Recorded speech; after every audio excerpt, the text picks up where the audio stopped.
Hey guys, what is going on? It is me, BikuriBox12 here, and today I'm going to be talking to you about how to get more white bags in Realm of the Mad God. Now, I understand that Silver Dollar made that video a little while ago, and it's probably superior to mine in every way, but I don't freaking care! So what exactly is a white bag? And I mean, I'm being serious. Could you actually pull up a Webster's definition for that? White bag. A sack-like item consisting of silk-embedded fibers, that of the color white.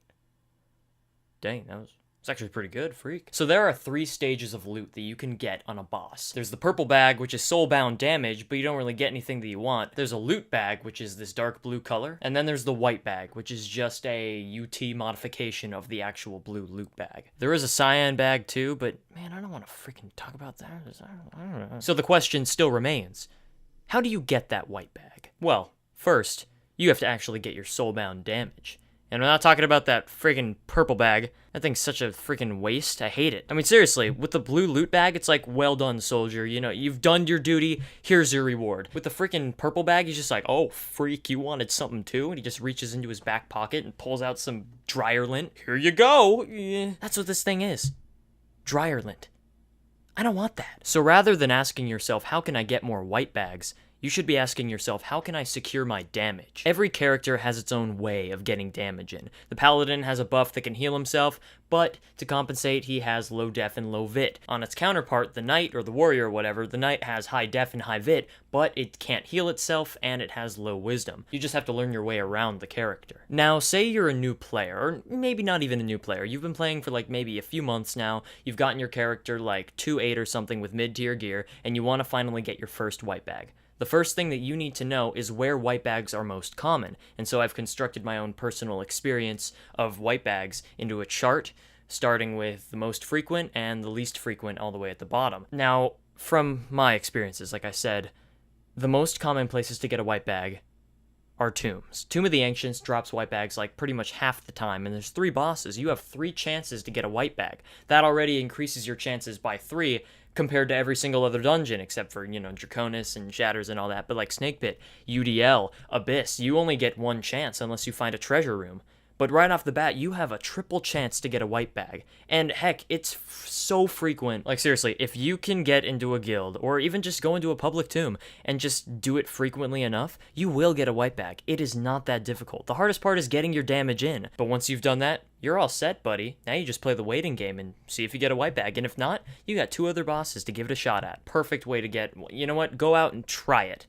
And if not, well then, HDKI and I are going to have to make that tomb guide. The second most common place to find white bags would have to be the Abyss of Demons. Now that's mainly due to the fact that abysses are one of the most commonly run dungeons in the entire game, because they're such a great source of def and vit to, you know, pretty mandatory stats for maxing a character. Maybe not so much vit, but def is definitely a necessity if you want to max a character. It's always the first stat that I go for. So I run abysses quite frequently if I ever want to max a character, maybe get a bunch of def, sell it for life, and then sell the life for new gear. It's a pretty universal dungeon that you can do. So the fact that I've run so many means that I've gotten a lot of white bags. I've probably gotten like 10, 15 D-blades. I mean, and then, you know, God, don't even get me started on the femurs and rib cages. Now, Sprite Worlds are, in my opinion, equal, if not more plentiful with white bags than the Abyss of Demons. Now, I made that 50 Sprite World montage a little while ago, and I got about 4 white bags. Exactly 4 white bags. But in my Abyss montage video, I ran about 30 or something dungeons and only got 1 white bag.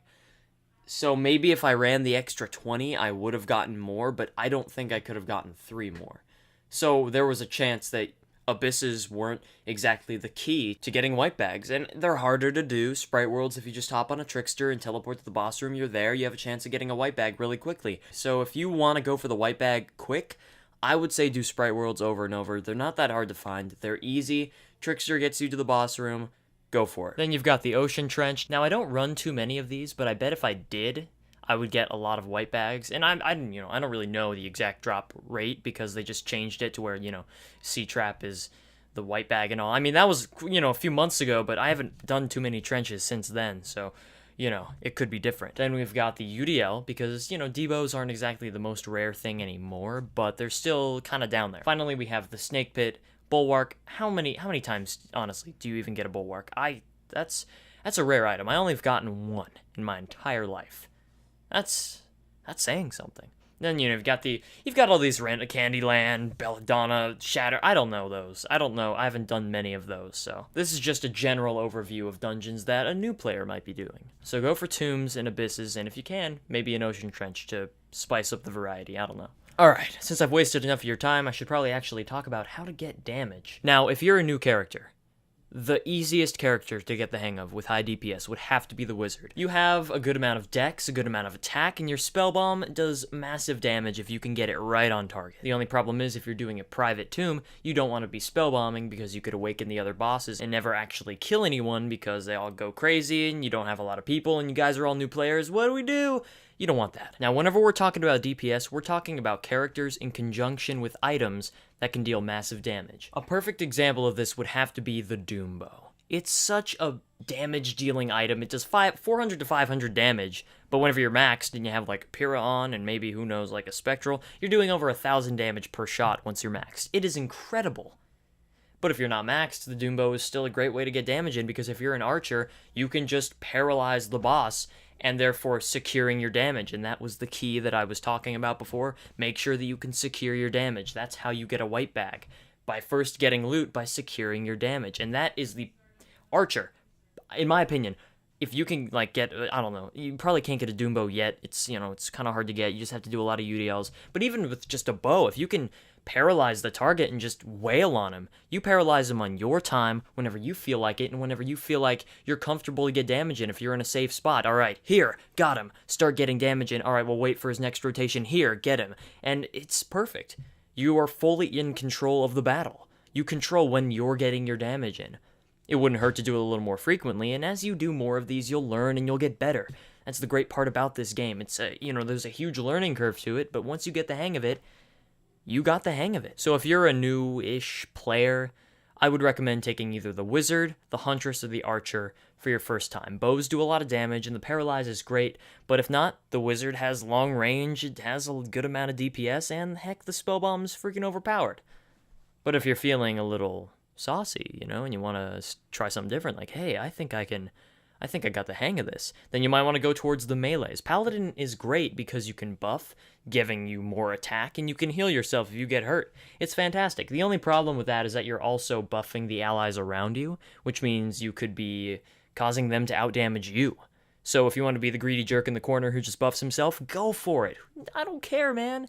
Do what you feel like. Same thing with the warrior. He has a buff and it gets everybody, but, he does a lot of damage by himself anyway. Swords do a lot of damage anyway, so the knight is probably one of the best guys to take in because he has a stun, which means you can get DPS and be sure about it. You can secure your damage once again. Stunning the target means you can't get hurt, which means you have confidence in yourself to go in and get more damage. And if you have MP pots on you, you could chain stun the dude, giving you more damage. Great combination, but once again, it's a little bit risky because if your stun doesn't go off at the right time, you could be taking a best shotgun. Another great thing about the knight in the tomb is that if everybody's getting weakened, your stun will still do its regular damage. Weaken only works for attack, not the actual stun. Now, I really hope I'm giving you true information, but that's what happened with me. Everybody was getting weakened, I was just stunning. Nobody else had any abilities that were doing damage. The wizard wasn't going to go spell bombing. And I got 3-3. But like I said, I could be wrong about that, but I'm pretty confident that weaken only weakens your actual base attack, not the actual ability damage. Also, two classes that are a little bit undermined are the Trickster and Ninja. They're both very good for getting DPS in. The Trickster, I mean, if you can get a Cronus on him, geez, that would just be fantastic. But if not, the Trickster is still a very good class for DPS. 65 attack, 75 dex. It's fantastic, and the Ninja is even more remarkable. 70-70. Well-rounded, and plus the Shuriken does massive damage. But these characters both have a learning curve to them. They both take time and skill to master. And if you haven't seen my Ninja or Trickster guide, well, then you can go check those out if you want. But anyways, those are my tips on how to get white bags and DPS in general. Follow them if you want, but most importantly, don't forget to check out the next episode whenever I post it, which will probably be soon. And leave a comment for what you want me to talk about next. Alright? See you!